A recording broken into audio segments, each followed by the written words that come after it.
we are joined now by the AJ Ferrari. Kind sir, how you doing, man? Welcome to Lincoln. Welcome to the ticket. How you doing? Doing great. Just excited for the future of Nebraska wrestling. I'm so happy to be here. Everybody's been amazing. Nothing but amazing things to say, and it's good to be back around a team. Going after a national championship, not just me individually, but as a team, and just that hunger. And then Coach Manning, he's the one that's just talks so highly of just everyone here, and everything that he said has come to true so far. So it's just amazing, and I'm just grateful. You have walked into kind of a storm of positive movement. And it leads me to ask, and all our text, we have a text line where our listeners text in, and they've asked the question. So I'll now ask you on their behalf, why Nebraska? Yeah, the biggest thing for sure was just when I look at joining a program, right, I don't look at just what they're accomplishing, right? Obviously, that's great being here. That was a huge thing. But as a coaching staff, a lot of coaches say, I'm going to be closer to you and love you and help you regardless of results on the wrestling mat, right? And you can't judge people, though, based on what they say. For me, I judge them based on the way they act and the way they do their lives, and like that's a big thing for me is like going from different schools and having all these schools come after me. All the coaches at Nebraska wrestling were strong in their fellowship with the Lord, and they didn't just speak it. They didn't have to. You could see it in their lives, that's huge to me that they have those fruit. A good tree in the Bible, it says, will have good fruit, and a bad tree will have bad fruit. And they can try to put on an act for a couple of days on the official visit.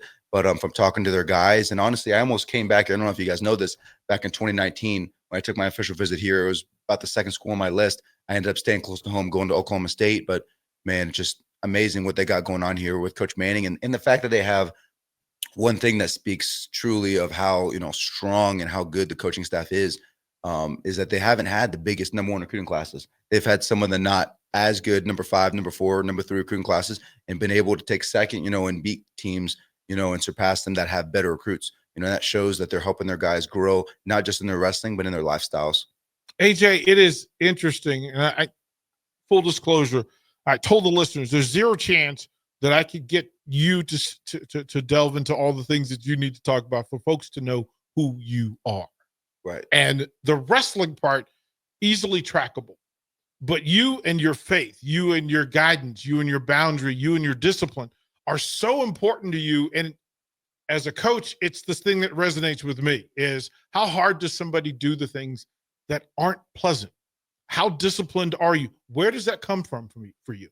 I think that really what comes from me is understanding that you have to learn to embrace suffering and embrace hard times. A lot of people want the result, and the thing for me that I think that separates me as a competitor is that I love the training just as much as I love the result. But just like for me, I love the day-to-day stuff just as much as I love, getting into God's kingdom. A lot of people just want the result. They just want to be a national champion, the result of training, right? They just want the result of fulfilling God's plan of salvation, of having eternal life with the Lord, going to heaven, right? But for me, I love the lifestyle, I love the day-to-day training. I love lifting 600 pounds for reps on deadlift just as much as I love winning a national championship. And that's what separates me.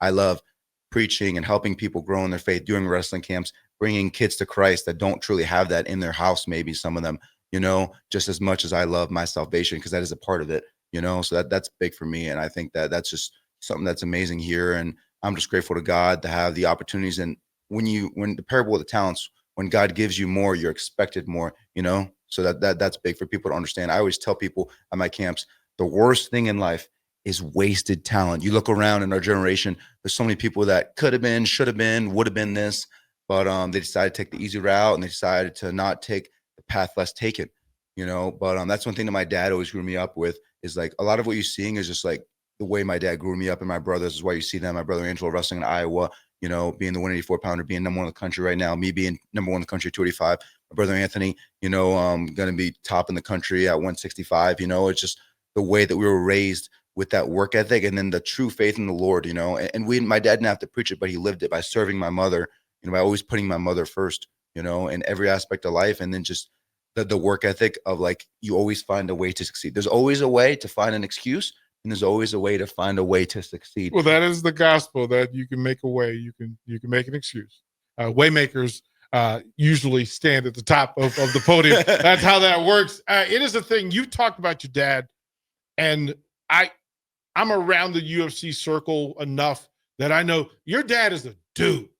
Your dad is a dude. And I think Lincoln has to prepare itself Right. for when the senior Ferrari shows up in Lincoln, because he is a rock. Talk to me about your dad. Yeah. So my dad, just the way that he grew us up, he wasn't the dad that you necessarily wanted growing up, you know. The dad you needed, though. But it's just the dad you needed, you know, because like just the way we grew up, you know, one thing that my dad always did is like a lot of kids want to like make their kids' lifestyles easy and fun and good. But for me, everything that he tried to do was to make our lives absolutely miserable and make us learn to embrace that. Like as crazy as that sounds, like the stuff that he put us through, like things that seemed impossible, you know, like for instance, let me give you an example. We'd say, oh, we're going to go run to my Uncle Randy's house, right? 3 miles there or whatever. And you have to stick at like what, a 6-7 minute pace, whatever the pace was for the day, depending on the weather. If it was 100 degrees out, he might cut us a little bit of slack. If it was nicer weather, it'd have to be faster, right? So we're running, and then we'd get there, and all of a sudden, when we get there and we stop, right? He's like, "What are you doing? You got to do 3 miles back at the same pace." And so it was. But let me say, so was this in Allen, Texas? So Allen, Texas. So I was in the Woodlands, Texas. So I know the terrain in Allen, Texas. That's not really conducive to a son that sits on your shoulder as you run. So you're telling me you're doing six miles round trip, right? Just because. Just because. Well, sometimes we'd be doing, you know, workouts, practices, and let's say working hard. You know, if you didn't work hard at that practice, if you were being lazy, and my dad saw you were cutting corners, you know, you were getting a ride home. You know, so he'd be like, get a ride home. I'm not bringing you. You gotta find a way. My dad's quote is, in my family, if you don't work, you don't eat. That's my dad's quote. So you're not going to eat with the family. You can eat by yourself. Go eat by yourself. But if you don't work in my family, you don't eat. I don't respect it. You know, that's the biggest thing I feel like in the Italian culture, passed down generations. Every generation makes a sacrifice for the next one. You know, so that's like my great grandfather. I know I had to like move out at 12 years old to get a job. You know, so and then. My grandfather was the first one to get an education, become an accountant. And then now my dad's an accountant as well. I was the first one to go on a full ride scholarship. And then my brothers are following in my footsteps as well. So, actually my sister, I guess you could say her too, because my sister had a full ride academic scholarship as well. But, and she's also an accountant. So my family's good with numbers. That's our type of thing. I think they're going to need to be. You got lots going on, AJ. There's lots in space. AJ Ferrari joins us one-on-one. I think for listeners, and again, trying to get as much of this into a short space. But the decision to move from 197 to heavyweight is, one, it's a personal challenge of epic proportion. And then it's the ultimate team choice to help Nebraska pursue a greater goal, a purpose bigger than the individuals doing it. Walk me through the process and the conversation to get you to move to heavyweight. Well, when I was, you know, transferring, so after I was, you know, committed to UNC, and then the whole thing went down, and I hit the portal, I had all these schools hitting me up, right? I had a lot of schools reaching out to me. You know, the biggest thing for me was like, I told the coaches, and I wanted to be clear that I'm going to try to go heavyweight to the best of my ability. But if I can't put on the weight, if I don't feel healthy that I can win and dominate and win a national championship, I'm not going to do it. You know, now I've gotten here and I feel more than ready to win a national championship at heavyweight, just from my weight and the way I'm training, the way I'm feeling, right? But that was a big thing for me, is just the weight and just how it's going to be on my body. So there's ups and downs to both sides, right? So at 197, right? I think the easiest thing for me is I've already won it there. I already know the weight class. I've already beaten all those guys, you know. But the biggest thing was that coming here, you know, they already have a guy that took 8th as a freshman, you know, so it'd really be a much bigger help to go heavyweight for the team. Not to mention I like to eat. And 197 this past year was a real struggle. You know, I really did at Cal State Bakersfield technically almost bust weight. I remember I stepped on the scale, was like 0.2 over, I stepped on again, and I made flat at one of my tournaments. So it was just this year's, my body has grown, you know. And even when I got my freshman year, 197 was even tough to make. You know, I was always a big cutter. I remember one day I had to cut 8 pounds morning of, and that was my first loss I had because my legs were so shot from running that morning. I ran like, I think 5 miles, you know, with like 4 layers on, you know, in the heat. And it was terrible, you know, and that's why I didn't finish those shots. So I think heavyweight's been a blessing. But the hardest thing for me is like, people think cutting weight is hard, right? Dieting, lifestyle, you know, not being able to eat. I do a lot of fasting when I was going 97 last year. But man, going heavyweight's tough for me too, just because you got to eat. Like for me right now, I'm eating about every 2 hours. The last couple of weeks, I was doing about anywhere from 2 to 4 pounds of meat per day. So thankfully, that was a big thing. Me coming here too was the training table. So we have the training table here, which is the absolute. And I was just UNC with Bill Belichick, who had they boasted in our coaching staff at the wrestling program there was like, yeah, you come here, you get to eat here, and their training table is basically the same as Tom Brady's. But the biggest thing was like it wasn't near as nice and near as big as the one they have here. The one here is just a camaraderie. You eat with the football team. It's not separate. The football guys are there. I actually just hung out with a bunch of football players a couple of days ago. I was hanging out with Bodie, a bunch of the guys, Eric, having a good time. They had a really good time with them. All the football guys are very similar because they're constantly trying to get big. A lot of them trying to eat. So you got to eat big to get big, and it's just like, for me, it's constant because of my metabolism. Like every 2 hours, pretty much, I'm putting something into my body, and I have to eat, even if I'm not hungry. Like that's the most important part of eating is eating when you're not hungry. So I've already, when I got here, I was like, when I first took the official visit before I left, right? When I talked to coach, I checked my weight. I was about like 215, and I'm already up to like 235. So, and I'm trying to still continue on that. I want to touch down at 255 and then like weigh in at nationals, like 240 around there, just cause like my metabolism, like for instance, like I'm big. I take my recovery seriously. I take my sleep. I take my lifestyle, right? There's some, like when I got to nationals this year, listen, this is this year at 197, you have to make 197, 198, 199 on the third day, right? Yeah. So I get there, the first day we're there, the tournament starts Thursday, Friday, Saturday. I get there. The coaches were like, we're going to fly in Tuesday. I was like, no, I'd rather us fly in Monday night, right? So we fly in Monday night. I get in Monday night, right? We're wrestling. We'll have to make weight on Thursday, right? When I got there, my weight was 213 pounds. So I'm 15 pounds or 16 pounds over, right? So 213, 16 pounds over, right? But I had flown, and whenever you fly, you retain water. So I drank 2 gallons of water with electrolytes, right? So I get there. I go to sleep right that night. I went to bed at 213. Next morning, I woke up. I was 204.5 pounds. So I had floated 8.5 pounds. I'd floated sometimes, not if I do it, but the thing is, I went to bed early. I went to bed at 9 and I woke up at 10. So I got 13 hours of sleep. The science behind it is so incredible. And I think it actually gets better for you here at Nebraska because they've got the data, they've got the personnel for you. Yep, for sure. I was telling Bach before in the previous segment that I was at nationals and I was in the corridor right as the walkout. And you were at wrestling nationals? Yeah. The national championships? Yeah. Wow, nice. And sitting there watching you immediately post-match go into recovery and weight loss. Right. Was the most, I was telling Bach, that's how you learn who people are. Right. And to watch how you went about it, I've never seen anybody more focused and more positive about, hey, I just wrestled, just got my win. Now I need to get ready for the next thing. And you quickly moved into it. It was impressive. Well, really, there's 2 wrestling matches, right? You got to match against a scale and you got to match against your opponent. And if you don't cut that weight right, if you're really destroying your body to get on the scale, right, man, it's going to show, And I think that's one thing that me and Cardana is actually the guy that ended up taking fourth. One of my friends from Bergen Catholic, he was pulling a lot of weight this year too, And that's why we always talked about too. I think we've tried to advocate for this and like talked about it, but like I'm surprised they don't have like a 225, 215 around weight class, like a weight class. I think it would honestly pull a lot more football players to wrestling too, because 197, I mean, there's barely any football players that are walking around that unless you're a cornerback or a very speed-based guy, right? Even the guys that have a lot of speed like myself, like I feel just as fast as I was at 197 as I do at 235. My explosiveness, my agility is just as good because I train it. My flexibility is just as good. I still have the splits. When did you put down football? I stopped playing football in 8th and 9th grade. So 7th grade was my last year. I played at Curtis Middle School. Curtis is one of the schools in Allen, which football was huge, right? And I was loving it. I remember back in middle school, I think I held like the school record for like most sacks in one game. I had like 7 sacks in one game.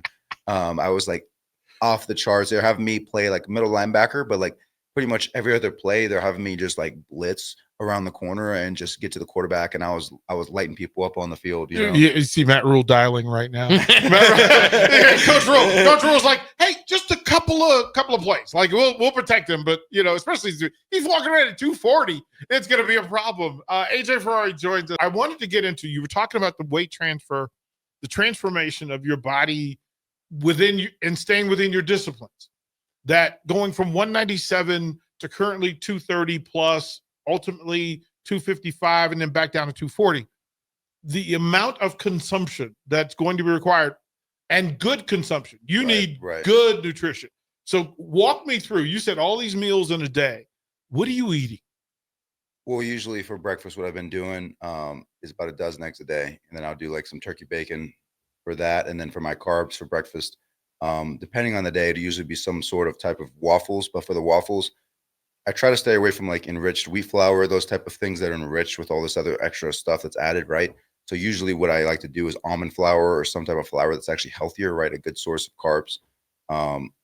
And then, yeah, like that'll be my first meal of the day right there, probably around 1,000 to 2,000 calories right off the bat, and then go whatever I have going on, and then the biggest thing for me also is managing to hydrate. And it's just really the time it takes to really set up these meals and then do it and get the food down. And usually the biggest one for me is spaghetti meatballs, lasagna, those type of things.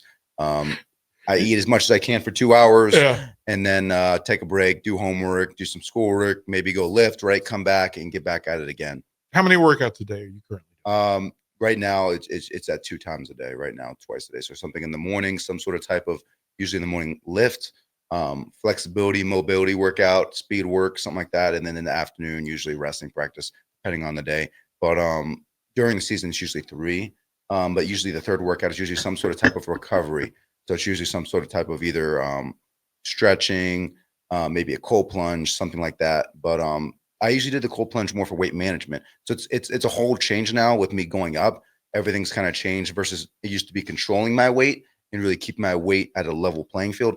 Now it's about right now in the off season, really, because we really have 4 months until we have anything really, so right now it's about putting on as much lean muscle mass. It's funny because going into my true freshman year when I won my first national title as a true freshman, 19 years old, youngest ever at 197, that whole entire couple months before, 6 months going on into starting the season, all I was doing was really lifting. I was lifting 2 or 3 hours a day. I was wrestling a couple times a week, because I think that's a big thing people don't understand. Like wrestling is like so technique based, but the big thing that I teach in my wrestling camps is the fundamentals. If you perfect the fundamentals, right? If you've got a level playing field of technique, if you're 1%, or for me, 5, 10% stronger than someone in a position, it just overwhelms them. And that's why you see me just run people over, because I have those God-given gifts of strength and agility, just like my brother over here, on the football field, same type of thing. When God blesses you and then you also, put the work in, that's when you see the big picture.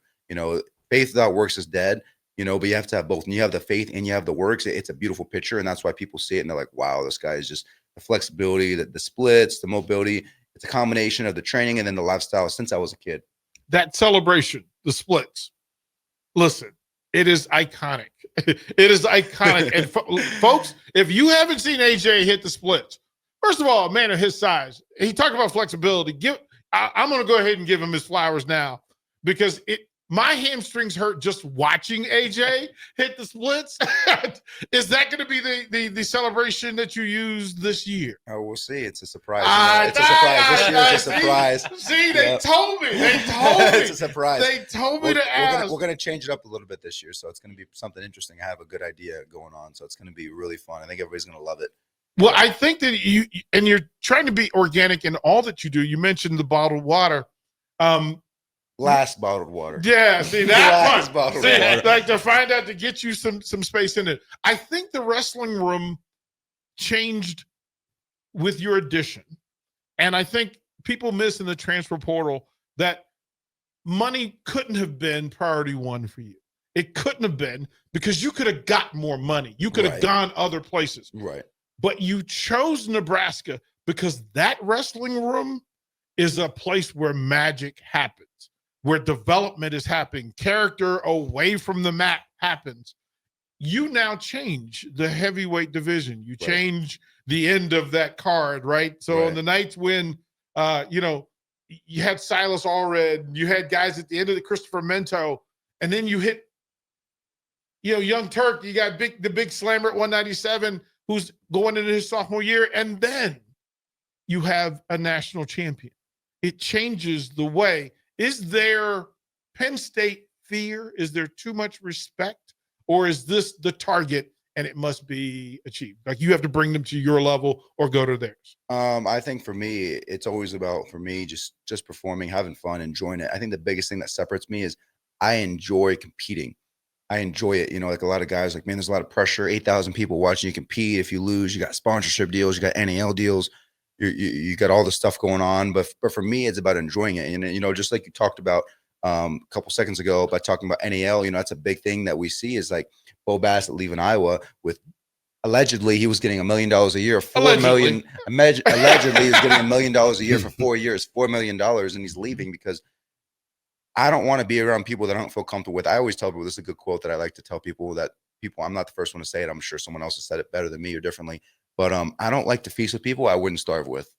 So I don't want to feast with you if you wouldn't starve with me, you know? And I think that's more important than anything is people around me that really love me. And like, that's the thing is like, I know I can tell Coach Manning loves me for me as a person, you know, not just for my wrestling ability, you know, and I've been around coaches, I'm not going to say names, I've been around coaches in my life that didn't love me for who I was as a person. You know, I've had coaches in the past, high school, middle school, college, all levels, try to make me wrestle through injuries where I could not move. Like literally, I took third. So back in 2018, back in high school, right? I took third in the world in Zagreb, Croatia, Cadet World Championships, right? And I had 85% of my rotator cuff torn. So I still took third. I wrestled with it, which I was fine with. I wanted to, right?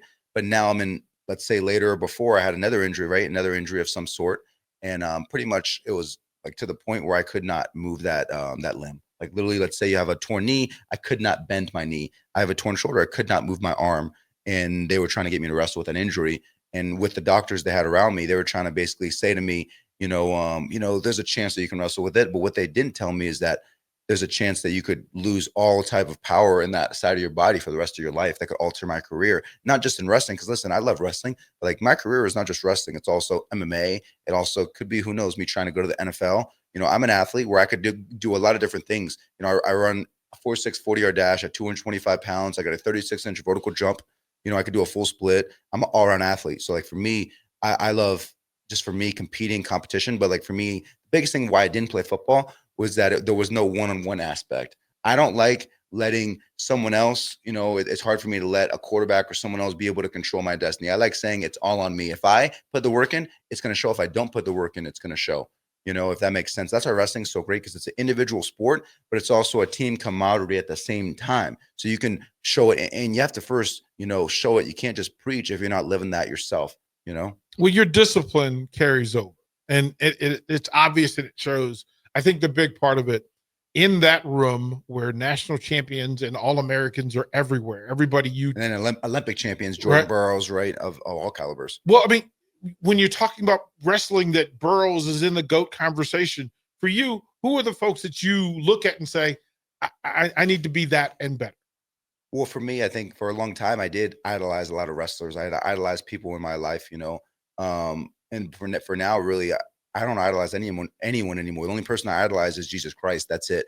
Because I know that no one's perfect, and everybody may have. And I always tell people not to idolize me, because so many kids look at me as cover of ESPN, national champion. Now you got this. Now you went viral for, you know, saying Proverbs 3 verse 5 and stuff. It's not about that, though. I tell them it's about, for me, parable of the talents. You know, you have an obligation to your creator to fulfill that. Do you wrestle for man to show off your gifts to man, or you wrestle for the Lord?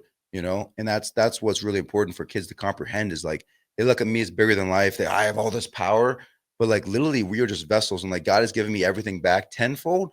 As soon as you realize that you have no power, the only power you have was given to you through Jesus Christ, God blesses you so much, you know, because that's the original sin, is pride, right? The original sin from Lucifer, who became Satan, was, I did this, I want this. You know, when it's not me, it's the Lord. It's not the creation, it's the creator. You are going to change conversation.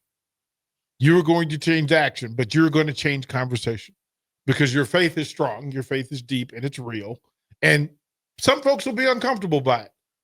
As my brother, who's a minister, says, let them. They need to hear you, because you are being used. I mean, And and I don't push things on. I mean, people well, feel like I push it too much sometimes, I feel like, to be honest. But I think the biggest thing for people to understand is like, we have an obligation as people that, especially me. I mean, I've had so many encounters with the Lord in my life. I'm just grateful every single day for everything that I had. You know, I had back in the car accident. the car accident, I had the car wreck, Yeah. right? And then the guy that pulled me out of the car was never found. 30 people saw him on the scene, pulled me out of the vehicle, and then he was never found, you know, just completely vanished. I mean, walked behind the vehicle, and nobody still has come forward. So I'm just, every single day is just a complete blessing. I'm just grateful to God, you know. And that's the thing, is like, a lot of people I feel like are not grateful for what you have. Some people, that's why social media, it's a constant battle, because everything on social media is about pride, about vanity, about lust. It's about comparison to others, jealousy. I want the better car. I want the better this, better that, you know what I mean? Better house, you know, better girlfriend, better this, when it's not the fact that you have to be grateful for what God's given you and for what you have, you know. And whenever you're grateful, whenever you have gratitude, God blesses you tenfold, you know. But for me, it's just like, I detach from everything. And that's why this year, believe it or not, the best thing for me happening this year was me losing. I believe, as much as it sucks, as much as it was miserable, and you guys watch the interviews and everybody's like, wow, this is like real. It's like, because the thing is, I put so much work in this year. I worked out harder to win this championship than I did when I won my first championship. But I didn't have as much of the partners, the coaches, the facilities, right? I didn't have as much of that. But that's not an excuse. The whole reason, though, the purpose of it was, I had lost, right, to Iowa, who I was at Iowa, gave the fingers, ended up having to leave because the president athletic director wouldn't accept me, right? The coach still wanted me. I leave. Now, transfer to Cal State Bakersfield, right? Later on, after I was doing MMA, I was trying to do Olympics, had an injury, whatever. I got back in the mix. I'm at Cal State Bakersfield now, and the guy that took the guy that was there, right? The biggest thing for me, that was hardest for me, was that my brother was training him every day. You know, that was the hardest thing, was like, my own brother, who I have helped, his skills, he has underhook, has different attacks, right? But his lefty swing, like the way he has that lefty style, is very similar to mine. And we've worked on it, stance in motion, right? In my basement, in our wrestling room. And like, just my brother training him, not purposefully. I mean, listen, when you're in college, you got someone next to you, got to train with them, you know. And then him being there, and then that happening, it was like, and then on the podium, I remember I said something to him. I was like, after I lost, I was still, came back and took third. And I was grateful to God for it, but I was still like, man, I was like, I know I should have won. You know what I mean? Everybody knows I'm better than you. You had a better game plan. You beat me, right? So I said to him, I said, yo, do you think of my brother? Because the only reason you won is because of him. That's what and he was like, and you know, he said to me, he said, yeah, you're right. He said, I trained with him 5 times a week, four times a week. And when my brother was like, he said 2 or 3 times a week. So that just like ate at me, dude. No, So it ate at me so much. It was like, man, it was like someone that close to me, my own blood, my own brother that I had trained with since I was 4 years old, was used against me, you know? So later I was with my parents, my family. I couldn't stand anyone, right? This is after getting the award, getting third. I was just so like, oh. And then finally, I'm about to go to bed. It's like 1 a.m., whatever, right? I stayed up late. I'm going to bed.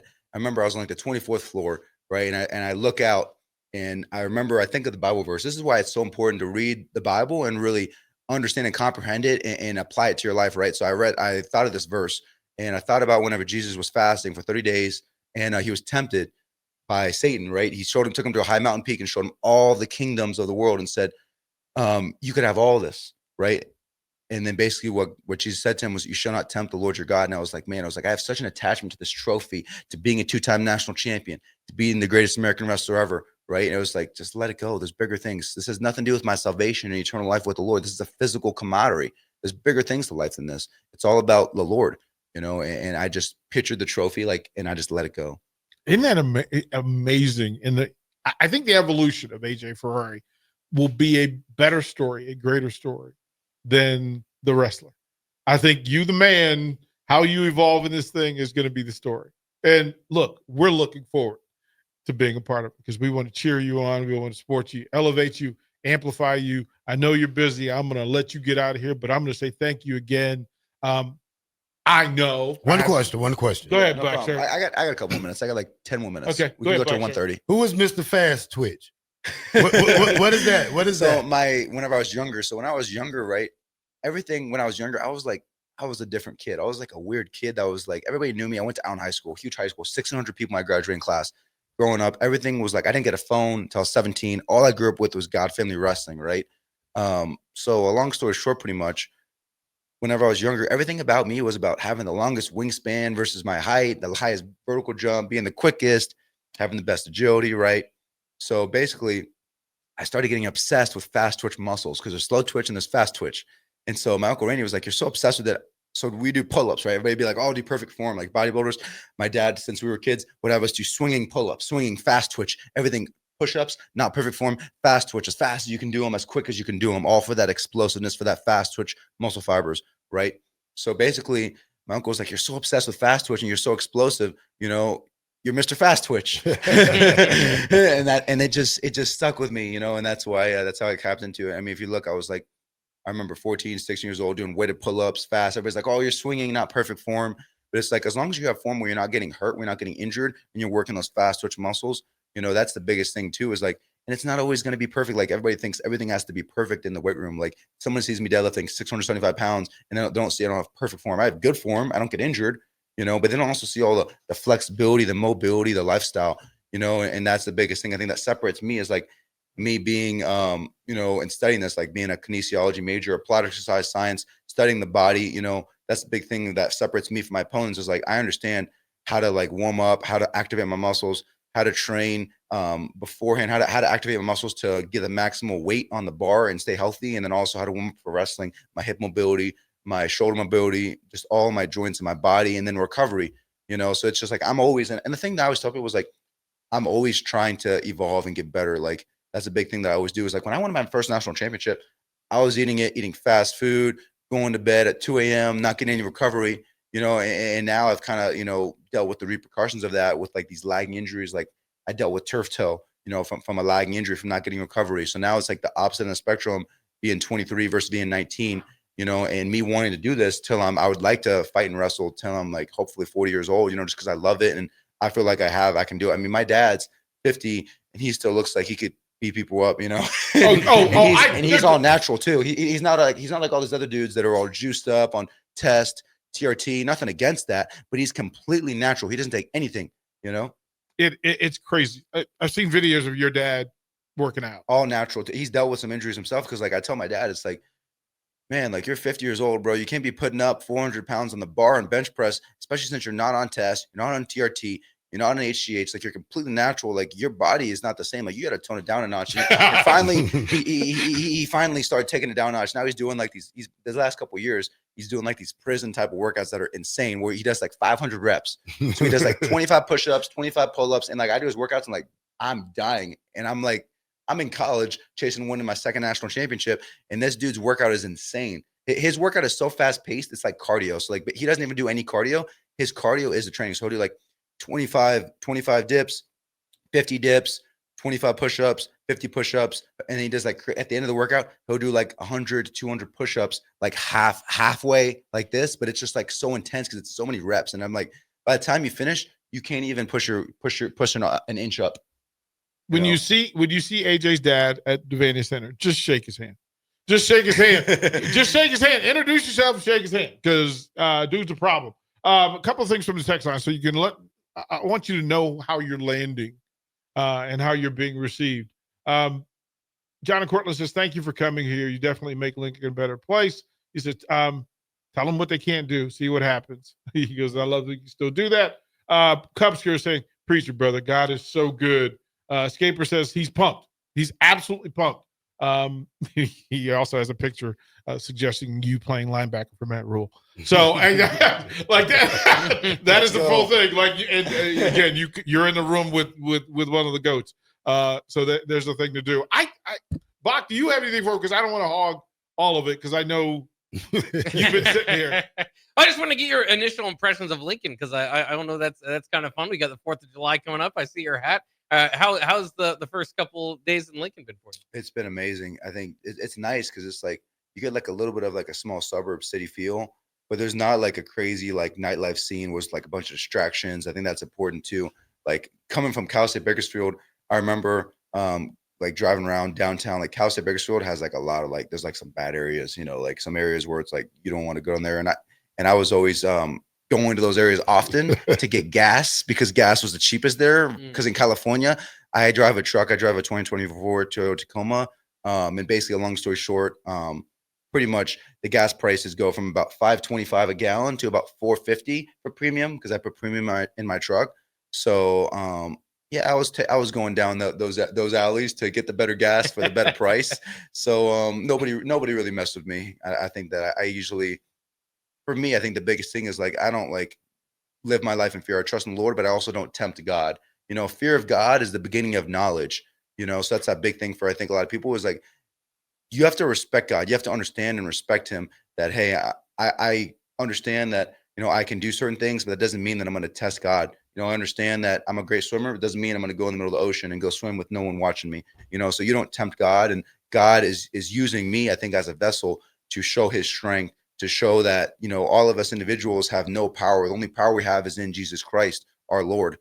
So that's been the key for me, is just being grateful for that and being grateful for everything I've been through. Because for me, and what separates me, I think what calloused my mind, like even this year, I got the same amount of backlash. I don't know if you guys saw at my tournament.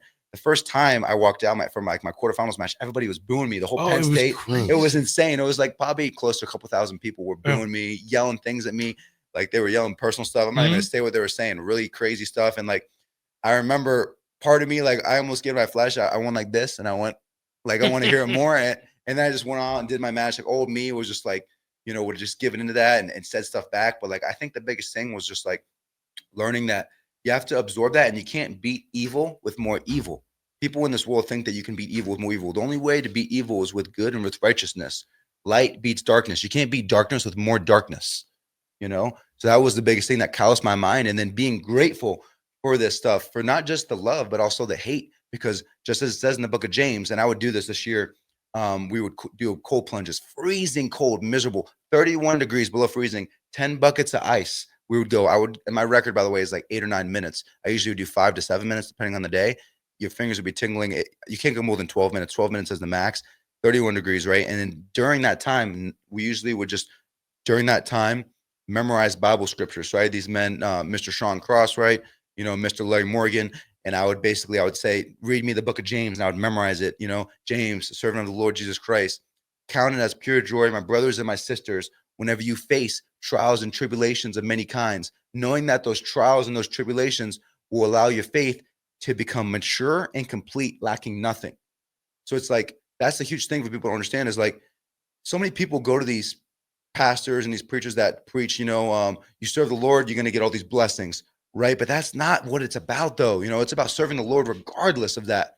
You know what I mean? Regardless of the blessing, regardless of whether or not which I'm not, you guys know I'm going to win a championship, whether I get injured next year, something happens or whatever, I trust in the Lord. I could lose everything right now. My whole life spiral out of control, but I still trust in the Lord, and that's just like the faith becomes real and mature and complete. And that's what you guys are seeing, is like when I won my first national championship, I said, "Oh, glory to God," but I didn't mean it. I was still partying. I was still drinking alcohol, not living the right lifestyle, right? Now I live such a clean lifestyle. Every aspect of my life, I've cut out, worked on, like even, but it's like, the thing is too, is I didn't change overnight. It's like, boom, I gave up all this. Over time, I gave up. First thing I gave up was the pride and the loss of vanity. Then I worked on the cursing. Then I worked on every aspect of my life. And you got to be real. It's not just about reading the Bible and going to church. It's about looking in the mirror and really saying, man, what am I doing wrong? What is Jesus Christ saying I need to work on? Application. And again, I tell kids, knowledge without application is nothing. I could tell you guys these things, but if you don't apply it, it means nothing. So that was the biggest thing, is like being real with myself. And then that was the grateful thing, is like being in California, no family. I tried to have a couple friends.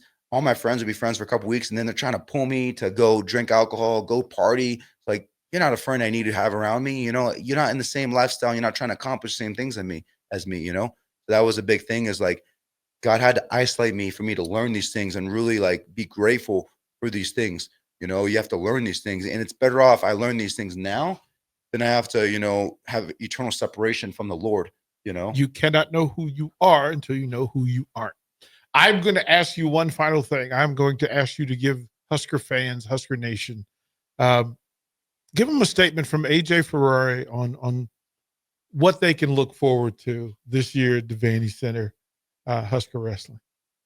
I think this is a great thing to say.